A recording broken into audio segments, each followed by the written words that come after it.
Good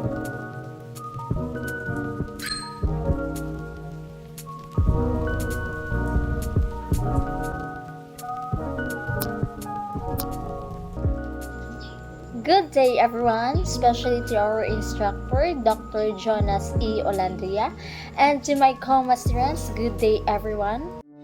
Today, I will be reporting about Chapter 9, which is Budgeting in Educational Institution. Budgeting in Educational Institution. So, what is budgeting? When you say budgeting, it is the translation of programs, projects, and activities into the resource requirements, which are expressed in monetary financial terms. It allocates resources to specific actions deemed necessary to achieve predetermined objectives. So, in this, we are creating a plan to spend your money, whereas the spending plan is the budget. Creating a spending plan allows you to determine whatever you will have enough money to prioritize your task spending accordingly. And budgeting can help you set long-term financial goals and keep you from overspending, help shut down risky spending habits, and more.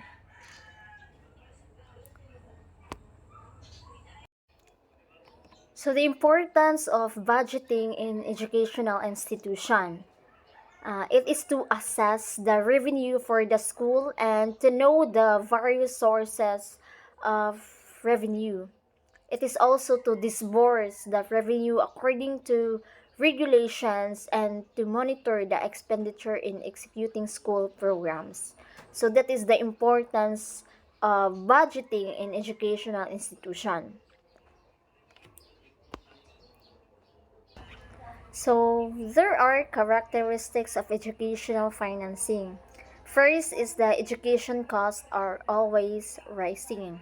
So, for example, this is the tuition fees, the administration costs, the security, updating technologies, and modernizing school buildings are some of the factors considered while why the education costs are always rising.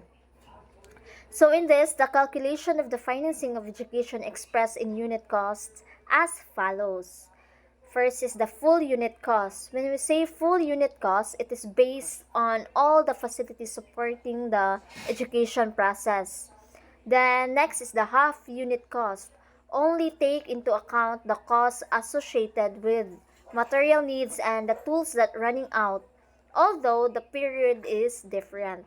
Next is the minimum unit cost. It obtained only by taking into account only the direct costs associated with teaching and learning activities. Next is the biggest is the cost of education in the implementation of the human factors. So in education, it can be considered as human investment, which means that the largest cost is absorbed by the human resources. So in education, uh, it is an integral part of economic development of many regions, and it helps to provide skilled workforce and encourages innovation, which can create new opportunities and support businesses. So in investing in education, it can also lead to increased productivity and improved standards of living.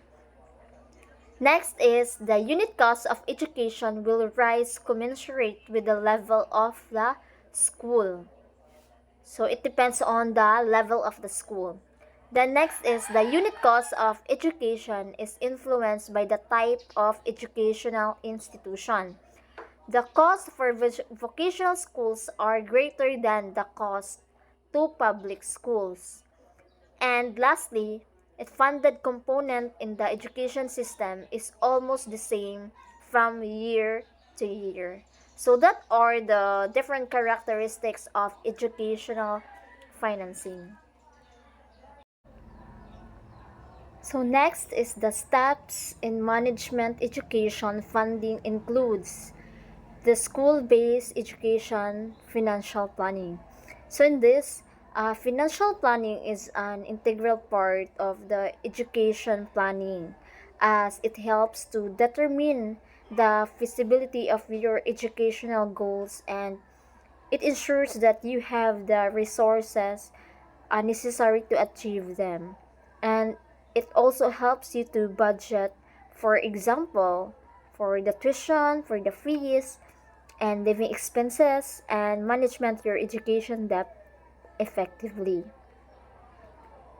Next is the implementation and the allocation of school-based education funding.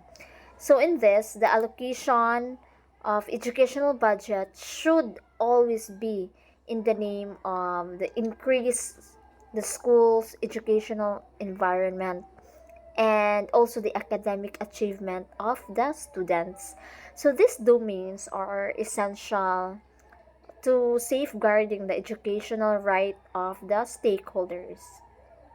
And lastly, the development plan of the school budget.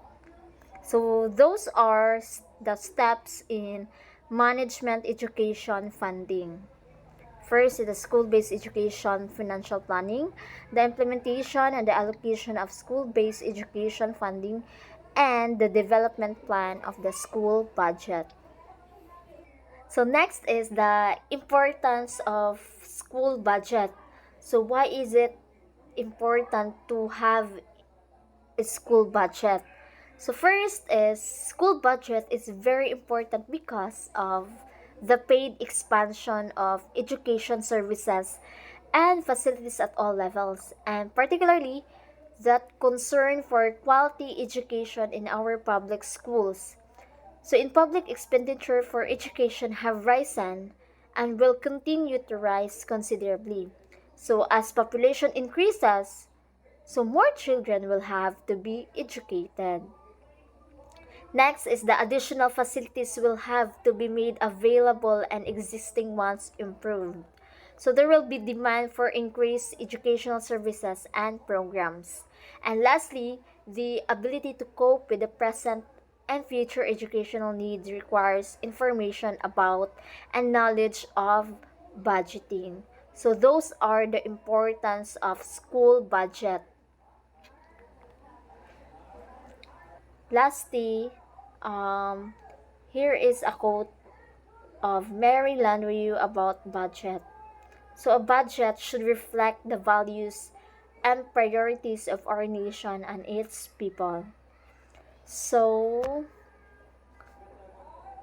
here is my references. Thank you and God bless.